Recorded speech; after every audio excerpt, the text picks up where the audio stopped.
Good evening, ladies and gentlemen, and welcome to the Nationwide Tracking Systems V8 Evolution Championship. Tonight we have our Split 2 Drivers Lounge, and joining me, I've got a few drivers tonight joining me for the Trak Racer Le Mans 160. That's a Split 2 race that we had last night. I'll just run through the guys that we've got joining us tonight and say good day. Aaron Hayden, we've got Aaron with us tonight. We've got Luke Georgeson, Matt Davis, Ryan Ducatier McCarthy, Tony Gaffer, and from Split 1 we've got Alex Court. How are you going, guys?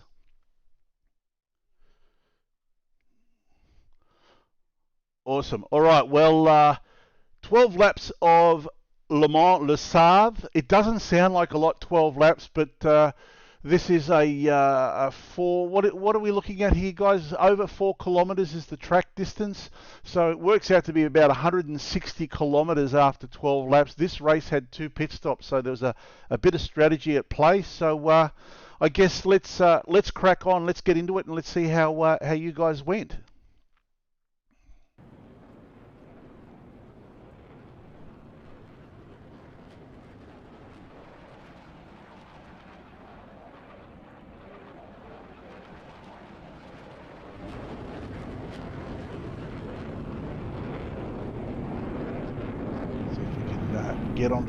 Get onto the start grid here. We've got a few people on. Here we go. Look at the jets going overhead. How cool is that?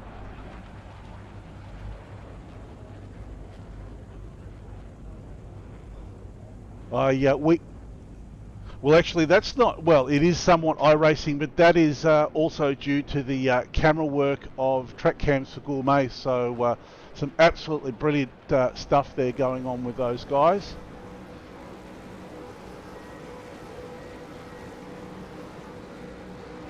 All right, revs rise. Here we go. Now, you were saying you wanted us to have a look at your start there, Matt. Is that right, mate?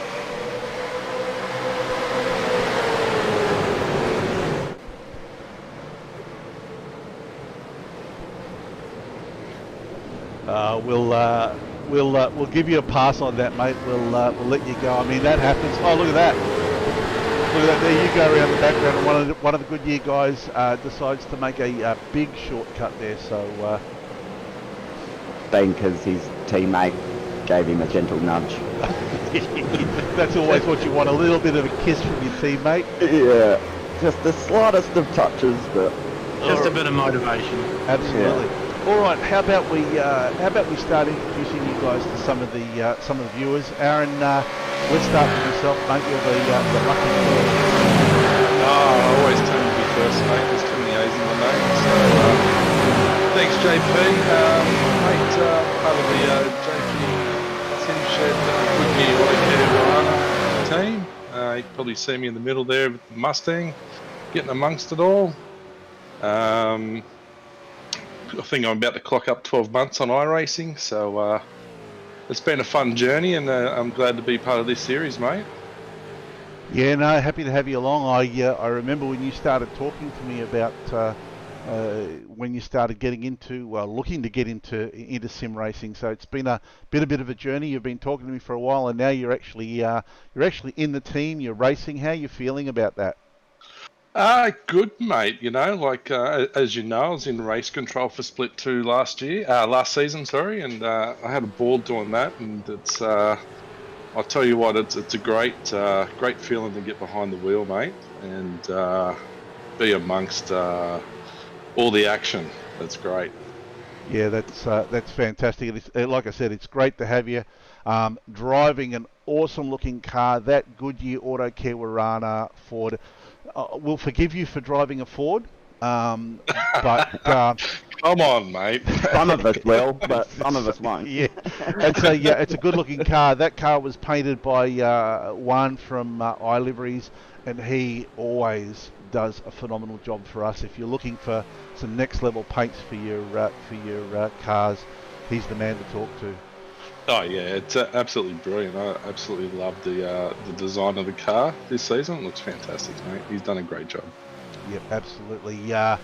Matt, how about yourself, mate? How about you introduce yourself to the viewers? Let us know a little bit about your night last night. Like you said, it was a night to forget, which we can see now you're driving without a front end. Yeah. Thanks, JP. Yeah, I've been racing. I've been on iRacing now since about April, since the start of lockdown in with all this COVID-19 stuff. So I sort of, a friend of mine mentioned to me, that I should get into it since I've got the wheel and that sitting there, and I haven't turned back. I've just upgraded slowly, and running this series as a privateer for now in the F Suicide ZB Commodore, raising suicide awareness, which is all donations are going to be going towards the Beyond Blue Foundation for men's mental health. So, but no, I had an absolute shocker at the start of a race. My pedals decided not to play ball, and I had a brake failure, which caused me to spin a few people and therefore lose my front end. So, and later on in the race, which it might get brought up, I unfortunately had to give race control a call to get a tow to the pits. So Disappointing, but they're the highs and lows of motorsport, mate. Even sim racing, that's the highs and lows. 100%, mate. And in real life, you have brake failures and everything in the real car. So why not have it in sim racing? So it was a little bit upsetting, but you take it on the chin and just focus on next week. And I believe we're at Montreal next week, so it's going to be good. Yep, I think that's a favourite track for a lot of people. And guys, absolutely give Matt a follow. Racing for a really worthy cause. A lot of guys in this series and across iRacing have adopted charities that they race for and that they contribute towards. So absolutely fantastic to see that, Matt. G'day, Darren. We've got Liam James with us as well. Vulture 666. How you going? Who's the next down the list? Ryan, how are you, mate? Tell us a little bit about yourself. Yeah, well, I'm running for Vision Motorsports. I'm actually one of the admins of the team. We're a group of guys built up of some of the old Illusion Motorsports team. Been running at iRacing, must be come on 2.5 years now, and absolutely love it.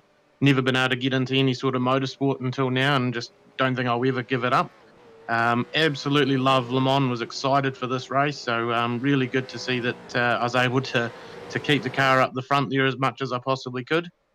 Yeah, brilliant work, mate. I mean, we're following you now. You're in 5th place at this stage. How'd your race pan out for you? Yeah, pretty good. I was pretty happy with the stability of the car and the tyre wear and fuel use and all of that. Pit strategy was a bit of an unknown at that point. I wasn't quite sure on which way I was going to go.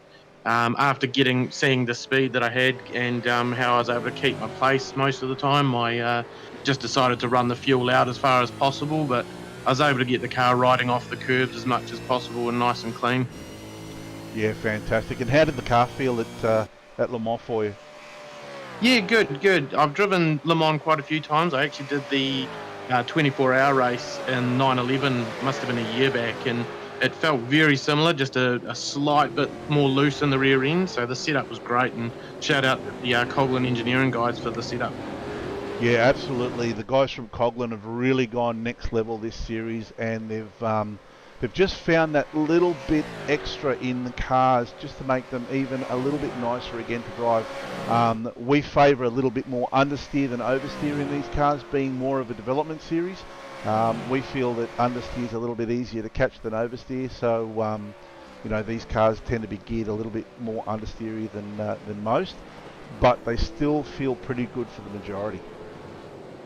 Yeah, absolutely. Now, Tony, how are you, mate? Tell us a little bit about yourself, how your race went last night. Yeah, thanks, JP. I had a pretty good race last night. I was pretty happy with the pace, and the setup sort of worked really well for me. I quite enjoyed it. So had a little tackle at the start, just with one of the boys, and dropped back in the pack, as you can see now. But just with a bit of race pace and just being patient and I stayed out that extra lap to what everybody else did. I managed to sort of save a little bit of fuel and make a few spots up after the round of pit stops, and just coasting around on my own sort of worked really well. Yeah, absolutely. That's fantastic, mate. Absolutely stunning livery on the car. Tell us a little bit about that one. Is that a bit of an adaptation, that livery, or something you guys have come up with?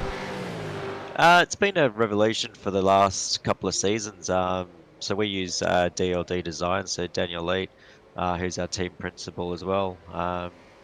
He creates all our liveries, and we've got a couple of exciting ones coming out shortly. Yeah, we just try to keep it simple, try and keep it clean and neat, and it just looks nice on track. Well, it's kind of the thing, you know. I mean, you see a lot of these paint jobs that are uber complicated, and things just get lost on the cars. Whereas that one, it is nice and simple. It's striking. It's noticeable. You can definitely see the Penrite on there with the Australian flag. So yeah, hats off. Really, really nice livery. Yeah, shame we got damaged out one side, but no, it always looks good on the broadcast. Yeah, Dan's done an awesome job, as always. 100%, yeah, absolutely. Luke, how are you, mate? Good, thanks, JP. Very good. Now, Luke, you're relatively new to the sim racing side of things, is that right? Yeah, so I was messing around on Xbox for a bit, and then sort of, in the start of the year, decided to step up the game a little bit, and went into iRacing and actually scored a drive. My first race was Le Mans 24 hours in the Audi, which was a pretty full-on experience with about 3 weeks to learn the car and the track. But yeah, we did well, so that was all good. Yeah, nice. I mean, that's probably one of the most daunting GT3s to drive, the Audi. It's a great car when it's hooked up. The LMP1. Oh, sorry, it was the LMP1. Yeah. Yeah, well, okay, that's probably even more daunting because you're talking almost Formula One kind of style driving. Yeah. Weeks to learn an LMP1, that's a serious push right there. Yeah. Yeah, taking some risk, mate. Good on you. Yeah, we got in. We had to restart the session because I had a glitch and internet dropped out and hit the wall in the Porsche curves and it just wouldn't fix it. So we went again the next night and finished 17th overall. So yeah, it was really good. Yeah, and nice. So I've sort of been just trying to get used to a few different cars and run the V8s, and now we've lobbed into this series. So this was my second race, and I upgraded pretty much all of my hardware about a week ago. So everything's still pretty new and different, but yeah, we're moving forward. I had a pretty shocking first few laps, but once I think it was just nerves and yeah, sort of my brain turned to cheese there for a couple of laps, and then once we settled in, I moved forward. So yeah, I was pretty happy. Yeah, brilliant. And you've got those new sim racing pedals. I remember you showed me the pictures of those. Those things are monsters. Who are they from, and how are they feeling for you? Amazing. So they're from Sim Coaches. They've just been released. I'm one of the first 30 in the world to have them. And as such, I'm doing development work with them on the pedals. But to going from I had the CSL Elite load cells to this is just chalk and cheese, two totally different things. The brake pedal is unbelievable and the accelerator is just silky smooth. So when I get it down into second nature, it's going to be really good. Very happy. Watch out, Luke's going to be marching through the field. That's the plan. We sort of finished towards the end of Split 2 last week, and we're sort of finished in the middle this week. So yeah, we're looking to make improvements, and I reckon if I didn't stuff up the first couple of laps, I probably would have been pretty solidly in the top 10, I think. But that's racing. That's why it goes. So. Yeah, well, it's a learning experience, and I mean you've probably chosen one of the harder cars to be driving, but you seem to be dealing with it really well. So well done, mate. Great to have you in the series. Great to have you in the team. And yeah, we're just hoping for bigger and better things. That wasn't so big or better, but You managed to that avoid was- the wall That there, must which have been a is... pretty big slowdown for you there, Luke. No, that was. Oh well, I didn't actually get one. It was everyone else serving their slowdowns through there, and I come around and I had to put it in the grass or just completely nail someone. So, yeah, it's I found that even my braking points for the first lap were not far enough back. Everyone was braking a lot earlier. So Yep. I guess my new pedals are helping a lot with that, and yeah, it caught me out going into the first chicane on the first lap, and I had to basically throw it down the side to try and miss everyone. Yeah, I couldn't believe the amount of slipstream effect. Like when I actually finally did fix my car and catch up to someone, the slipstream effect was absolutely phenomenal down those straights. And you really do. I think the first straight, as you can see here, we brake at the 200 board just before that yellow end of the fence there at the yellow ending there, and I was braking back near the 300 board with a full slipstream. Like they're carrying that much more speed down that straight. It's ridiculous. Well, I was topping out at about 304 kilometres an hour down there with a good tow. So yeah, it was 10 kilometres an hour easier, faster. Yeah, 100%. Yeah, that's Yeah. awesome. And we've got a special guest tonight. We've got Alex Court, who raced in Split 1 last night. P2 in Split 1 last night. Well done, Alex. Tell us a little bit about your race. I know it's not Split 2, but you're in the driver's lounge. So tell us a little bit about your race last night. Thanks, AP. G'day, everyone. Yeah, as far as the race went, couldn't really ask for a better race. Getting a 1-2 for the team with Laz Lenage getting his maiden win for the series. So hats off to him for that. Yeah, really pleased seeing Laz get up there for a win. It was absolutely well deserved. 3 pole positions so far out of 3 rounds. That's no mean feat. No, he's certainly put the pressure back onto me for this season. That's for sure. Yeah, there'll be no rest for the wicked, mate. Absolutely. So right about this point in time, this is where I take a little bit of a break, and I'm going to turn everything over to you guys. You guys can have a bit of a chat, talk about the racing, talk about what your thoughts were, and yeah, we'll just keep showing the people the footage. Sounds good to us. Yeah, very long track, very fast. It was a handful to bring the times down, but on the race setup at the track was a lot cooler. How did you guys find the setup on the track? I found that in qualifying it was extremely, like real understeery in qualifying, but then come race was the car actually really gripped up in the front. Absolutely, yeah. I was really struggling during quali to really get the car to stick properly, but as soon as I went out into warm-up for the race, it was planted, it was solid, and all my lines and brake markers that I was using in quali just worked perfect. That's, Yeah, it was like 20 degrees cooler, I think. It was over 40 degrees for qualifying and in the mid-20s for the race, so...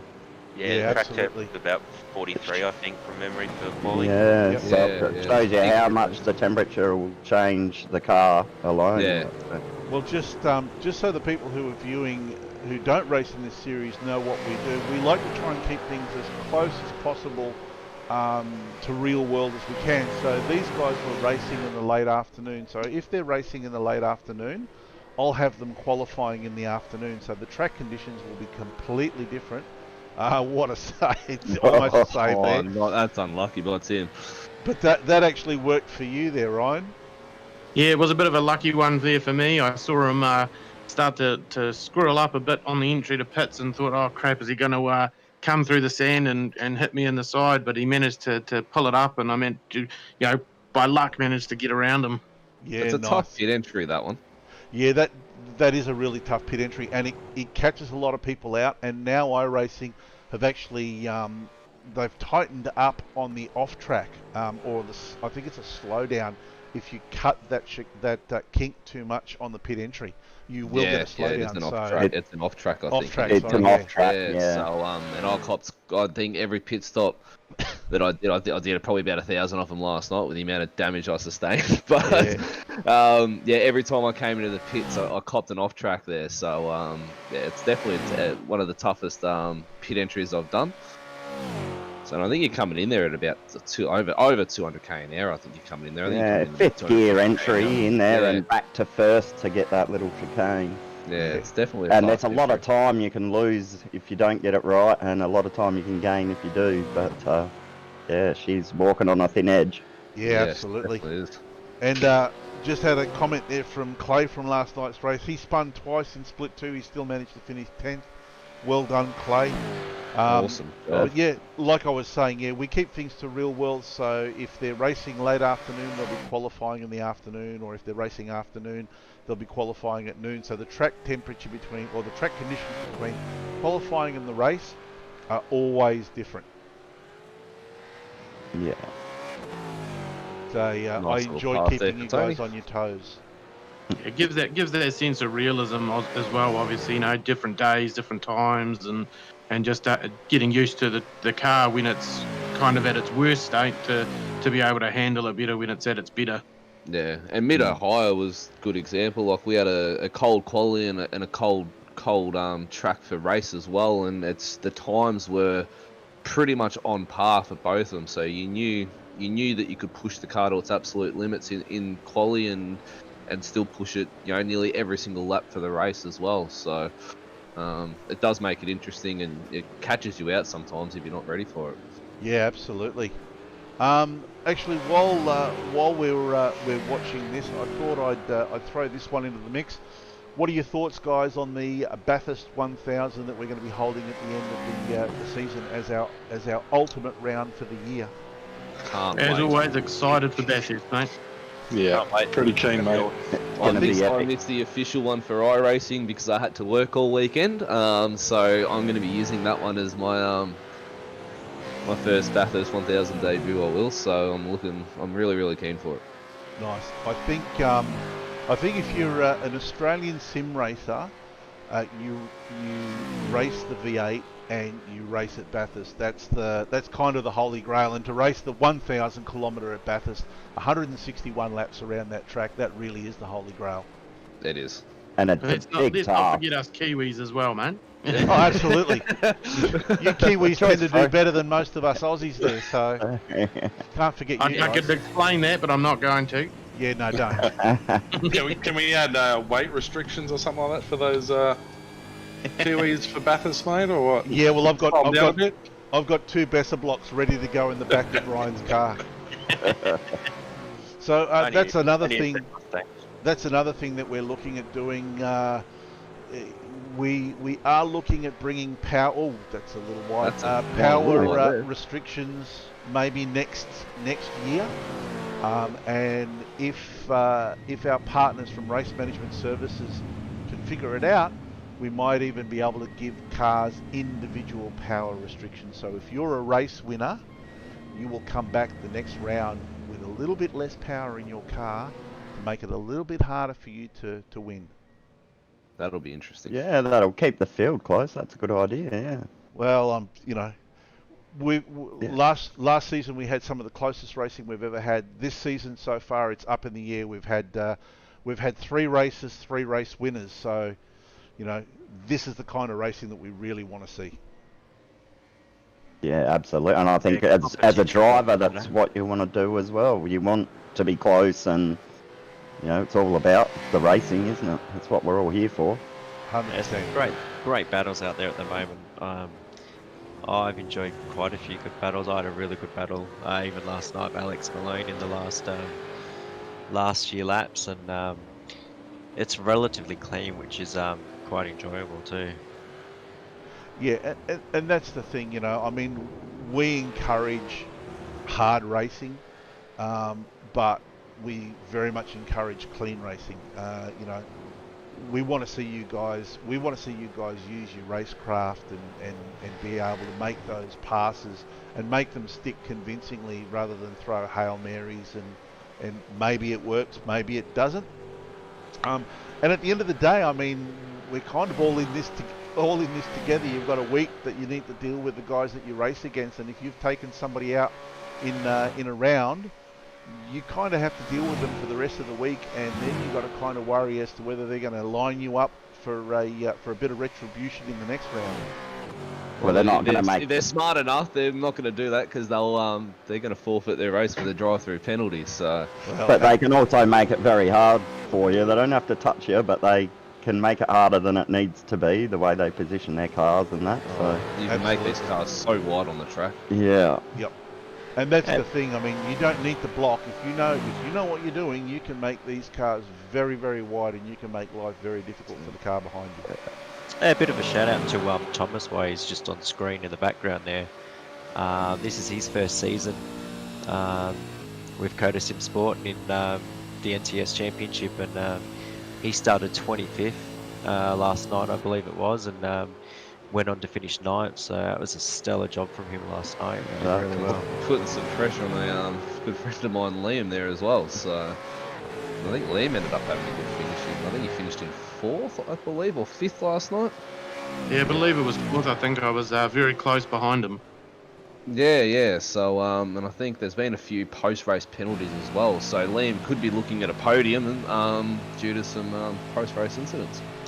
Yeah, look, we're really fortunate to have some really good, I guess, for want of a better word, young drivers, because some of us aren't that young, but drivers that are starting out in with their sim racing, and to see them come along and to see some of these guys. I mean, for instance, Laz, when he started his first season in the NTS, we would have never picked him for a race winner. Last season it was a matter of when, not if, he was going to win a round, and he just won it last night. So, And 3 pole positions this series. Out of 3 already. Forget about it. He's very quick. Yeah. He's Very fast driver.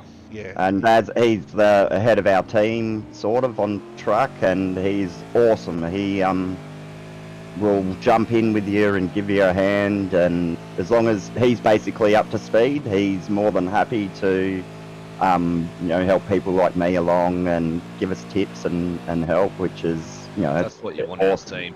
That's what you want in a team. He even drops in, on the start of the race into our split and just said, "Good luck, guys," and stuff like that. And whereas it's those little things that, really make us all sort of bond together and work together, which is good. And that's really the mark of a good leader too. Someone who is always thinking about the guys in his team and making sure that they've got the resources that they need to improve, and not just focusing on himself. I mean, Laz does. He does what he needs to do to get his lap times where he needs them to be. But then he'll, if you ask for help, you'll book in the time straight away, basically, if you ask him. So, which is awesome. Yeah, and I'm just going to say too, hats off to Alex as well, mate, because like Laz was mentioned, look at That was a dicey move. As we heard from Laz last night, he took a while to get up to speed on this track, where Alex was pretty quick to start helping everyone out too. So we have got good leadership within the team. It's fantastic. Yeah, absolutely. I try to help out where I can. It's always appreciated, mate. Yeah, always. Yeah. We're watching Brian Cooper here, basically just checking out. That's an absolutely wild livery, isn't it? How out there is that livery, eh? The tanked SRT cars are just so out there, and they stand out from a mile away. It's great. And they're busy, like what you were touching on before, but it's not too much. It's busy, but it's perfect. Like that's it right. It suits it so well. It does. Definitely the eye-catching car of the track, I think. I don't think. I don't think anything else would suit that team. Yeah, no, there are some great-looking cars through the whole grid. And I love the eyes. Love the eyes of this Mustang. It is absolutely, seeing that in your rearview mirror. It is you really don't want to look in it, because it puts you under so much pressure. Have a look at that. Oh, there we go. Yeah, definitely wouldn't want to be seeing that. Coming to eat you. Yeah. That's another. Literally. That's another iLivery's paint there. I mean, the brief that I gave Juan for the Dragon RC car and what he ended up by delivering is two completely different things. But I'm so glad but he didn't listen to a word I told him. Did any of you guys cop any splitter damage or front bumper damage like Stephen has there during the race? No, I didn't cop any damage, thankfully. Which is a shame because you probably would have gone faster with the iRacing. Now that I've said that, I'm going to be kicked out of iRacing. It seems unusual that whenever the supercar loses its rear wing or its front splitter, it tends to go faster. Yes, it tends to do. But then sometimes you get the opposite effect, and sometimes it actually does go slower, depending if you've done any toe damage or anything like that to the car, which Stephen could have that race. I do see him losing out a little bit on the straights there. So yeah, I feel like Oliver Twist when I go to iRacing, asking them to nerf these cars when they lose their rear wing. Like, please sir, may I have some more? iRacing, if you're listening, please nerf it right now. Yeah, please make these cars undrivable. We're begging you to make these cars undrivable if they lose the front splitter or rear spoiler. I lost my whole front end last night, and I was still racing it down the straights at 280, 290k an hour. Look at this. This is reminiscent of last night in Split 1-2. We had 3 and 4 wide going through the Porsche curves, arguing for territory here. Yeah, I was following a group last night for about 2 laps. They were just a couple of seconds in front of me, and I was having a giggle just watching it. It was awesome. It's great to see these guys racing so close and cooperating, because at the end of the day, when you are racing like that, you need a certain amount of cooperation from the driver you're racing against. And it's not easy. Like you can't see a lot. Like I go pretty much off my relative times. You don't have a lot of vision out of the cars.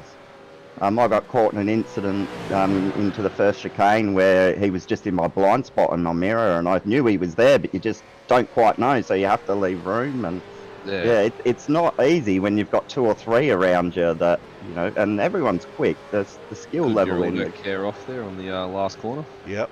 Oh, this is going to be bad! I was really hoping that didn't get aired. Can we get a replay of that? No, it's a good thing.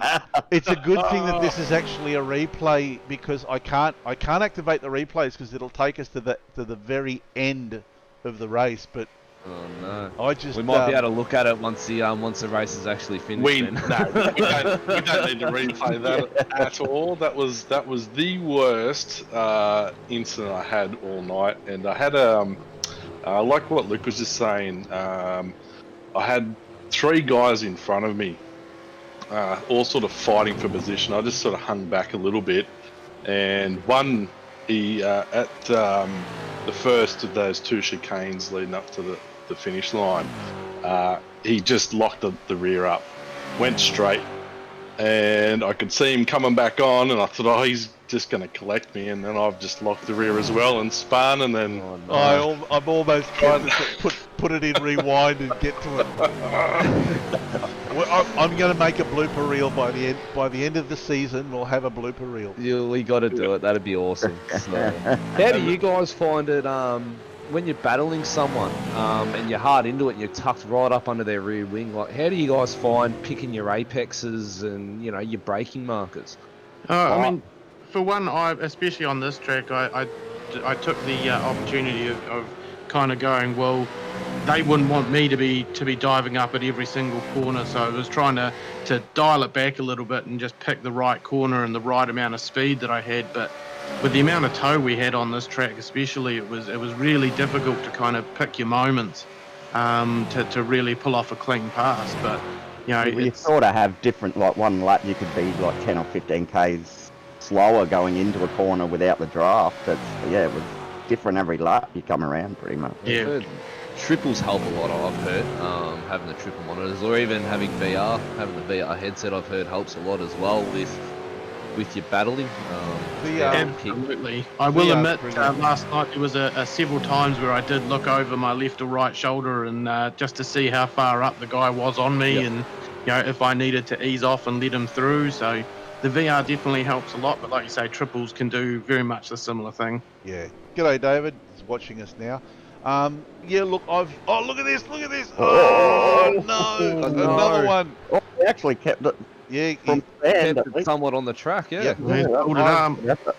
I've used both triple and VR, and as much as there is no contest when it comes to the clarity of even ordinary triple over VR, the immersion that you get in the VR and the sense of how close you can drive to another car, because it's all 1-to-1 ratio, there's nothing that matches it. And yeah, and I'll race in VR all day. Yeah, I have to admit, I can definitely hit Apexes a lot easier when I'm running VR compared to triples, but Well, you don't have depth of field in 2D. When you've got two separate photos, you can, that's what I've heard about it, which I've just bought JP's old VR set, so next week we'll be having to play with that and see the difference. But So next week we should get you on the stream to be praising VR, shall we? well, I don't know, but what I've heard is don't do up and down tracks for your first couple of goes. Well, we know if you see him spear off in the track, get out of his car and run over to behind the tyre barrier, you know that you've got a bit motion sickness. If we have any executives from HP listening or watching tonight, I am available for sponsorship and for product placement. Some gratuitous sponsorship. Get it while you can, fellas. that's it. So Don't get what you don't ask for. So did any of you guys decide to try and run the your pits as long as possible, or try to go for a short stint at all?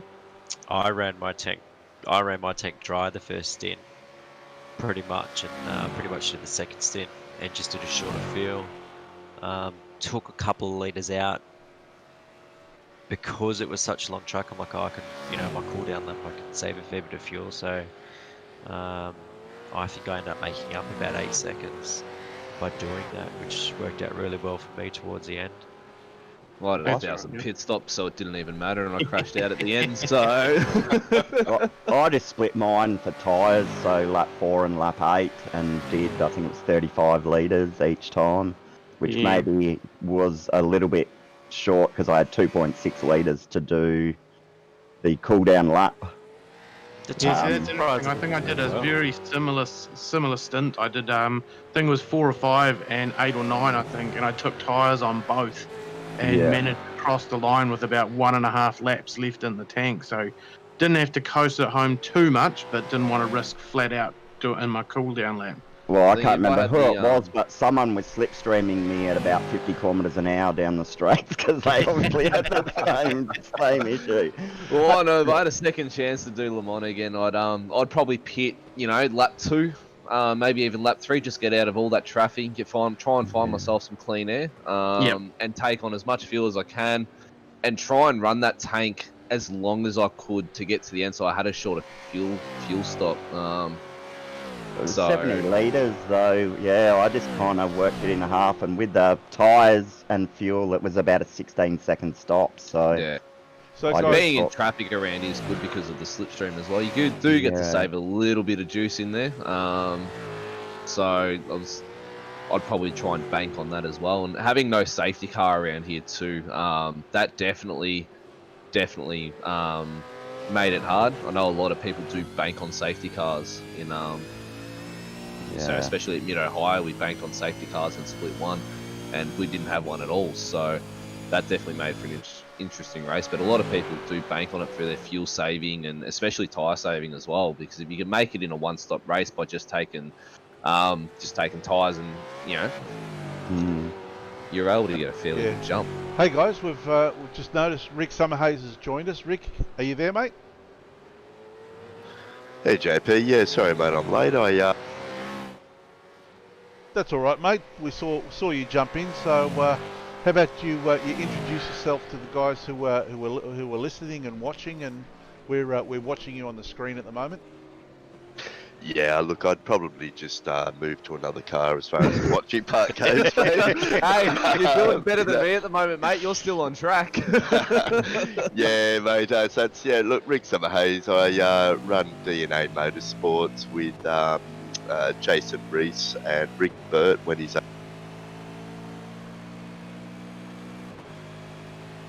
I think Rick's, we've lost Rick. Might have lost Yeah. Rick there, but Just a quick shout out to JP. Obviously now the incident's happened, and as we noticed, Brian Cooper's lost the lead. Unfortunately, he had an issue last night. He had a decent lead in first place, and had an issue with his VR controller, and I did see that It in the was, chat. flat batteries. he had a really good hit. Yeah, he had a good lead. So I bet you Oh, that really never happens sorry again. for him, but yeah. I actually saw something about that in the chat. Yeah. Yeah, Always he's make exactly sure my right. headset's charged, my keyboard's charged, just so, you know, if I've got to, you know, change something or whatever, I'm not getting beeping in my headset 'cause it's going flat middle of the race. And I think And I he use only had it TrueCheck as a well.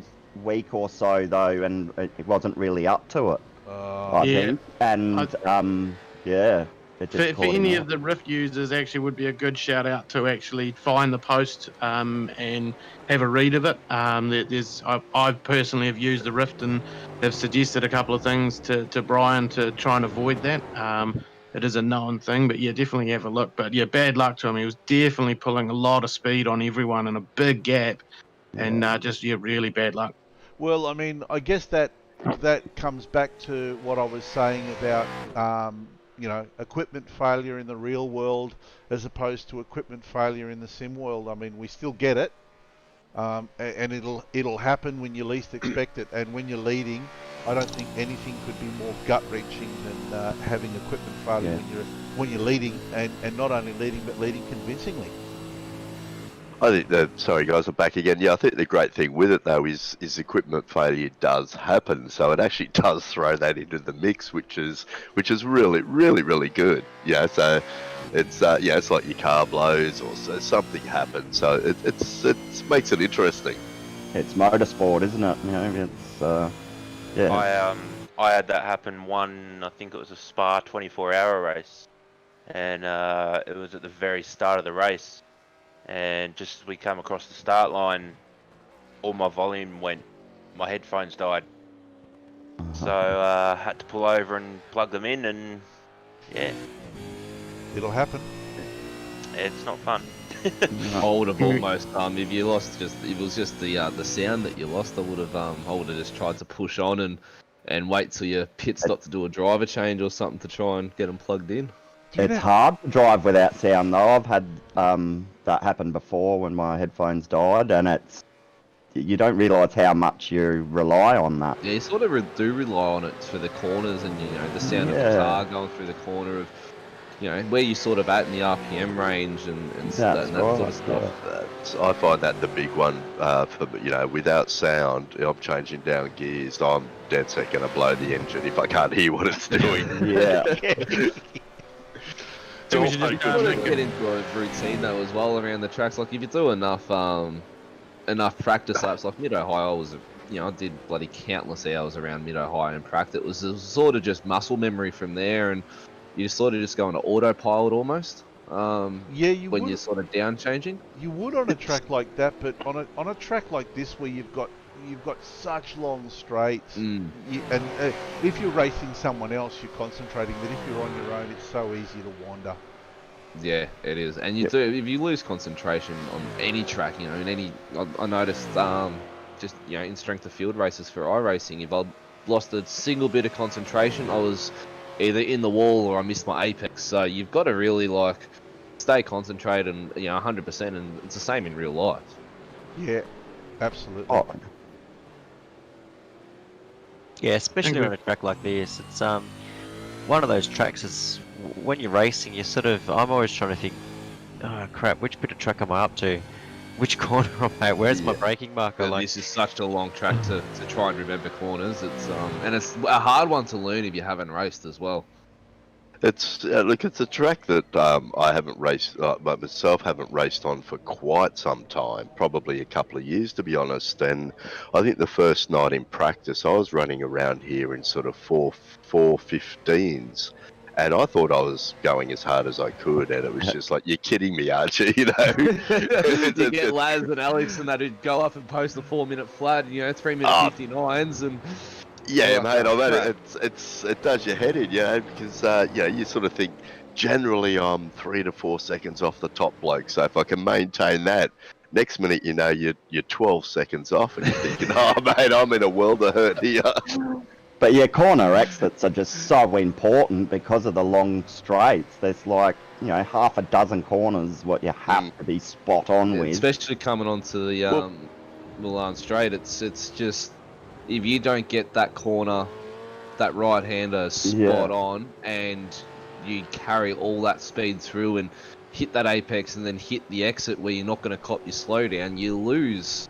You know, you're losing nearly a second down that straight. Yeah, that's myself and my teammate were quite impressed that we were still about 3 seconds off in the practice sessions. We were about 3 seconds, 4 seconds off the top guys, and for us, that was epic. So it was, I thank you guys and NTS and everyone involved with all the practice sessions that do go up, because it really does help out us lower split guys, and it's very, we really do appreciate it. Oh, to be able to jump into their car and do a couple of laps watching, their braking markers and where they turn in, it can give you seconds on a track. Yeah, I Big still slide didn't. by Ryan just there. Yeah, little bit. Managed to catch it though. So we're Yeah, I think we got Tony Gaffer sitting in the front at the moment, don't we? no, at this stage no, Tony's in P3. third, Oh, no. but yeah, like you Trying to said, chase down Malone. that was a by staying out there and just using all of that fuel, you've put yourself in a very, very good position there. Yeah, I was lucky enough to make up a few positions by staying out, but I also, I've got about a 7-8 second gap I've got to try and make to catch second place, which was a bit of Doesn't an look effort. like much, but It's not easy. It doesn't. Like, you see the car in front, you're like, oh yeah, nah, that's all right, but it's actually quite a lot bigger than what you realise. Yeah, and the whole while you're hoping that he makes a mistake while you don't, sort of thing. Oh, when you watch a few cars battling, you're rubbing your hands together like, slow each other down, boys. That's it. Yeah. 95% of the time, you're guaranteed that they're gonna tap. Someone's gonna You tap pick up someone one. and go to push, Yeah. and you're gonna get one spot. And Yeah. the worst case scenario, they both take each other out, and you grab the two, and it's like, well, there you go, you're winning on that one.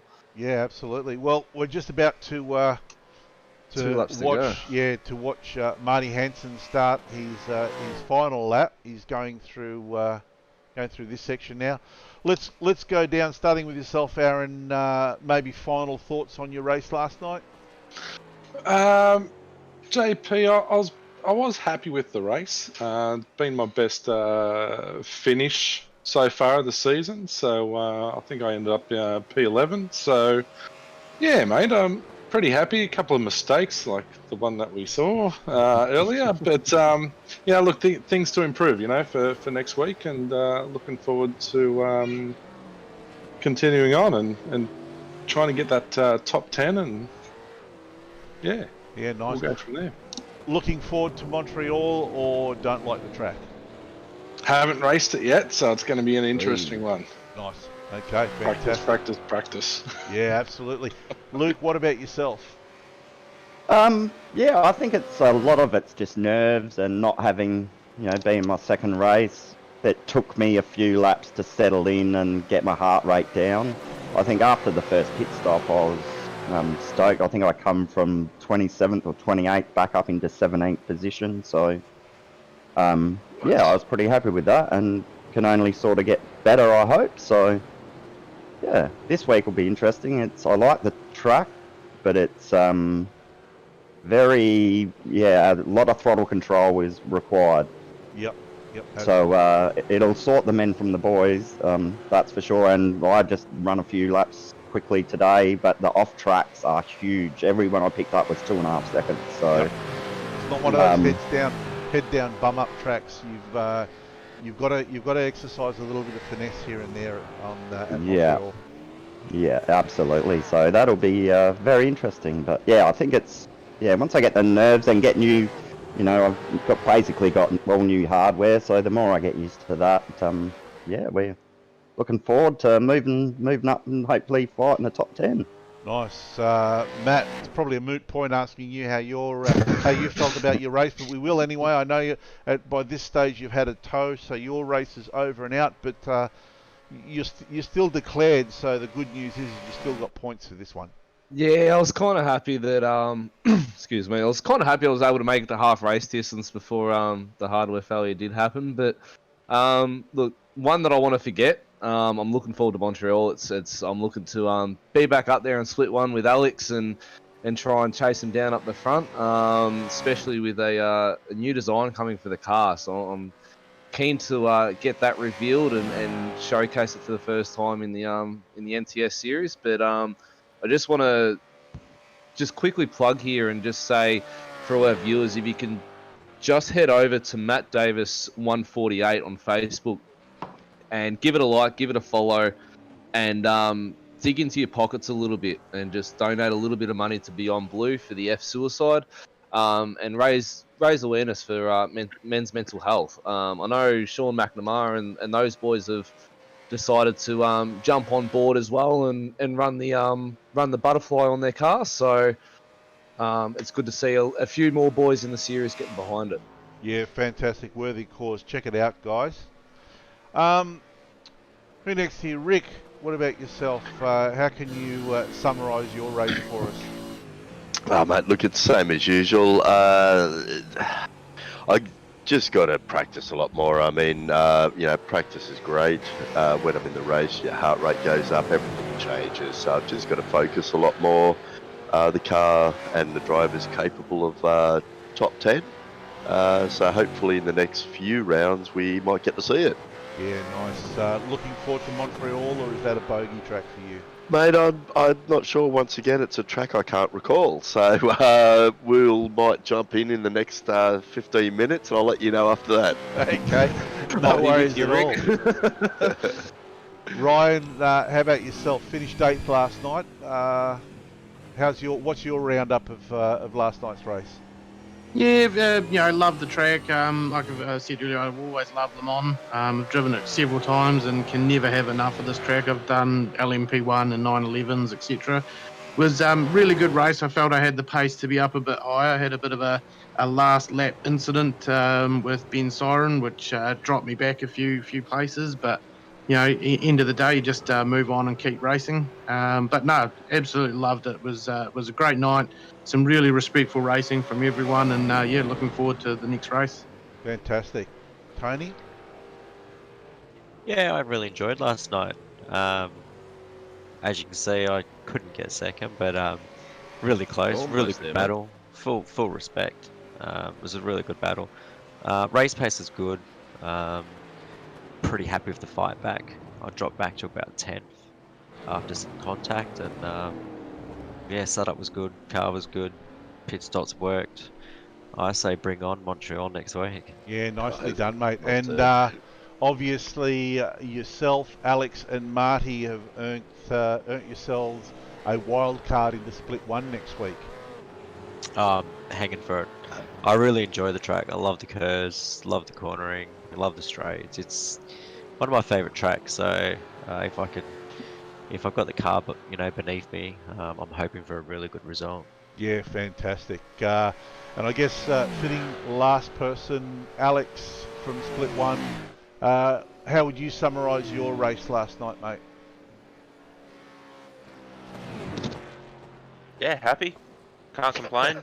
It was a pretty cruisy race, so yeah, not much really to say. I think if you were complaining, we'd all tell you to shut up. That's usually what happens anyway, so. Yeah, pretty much.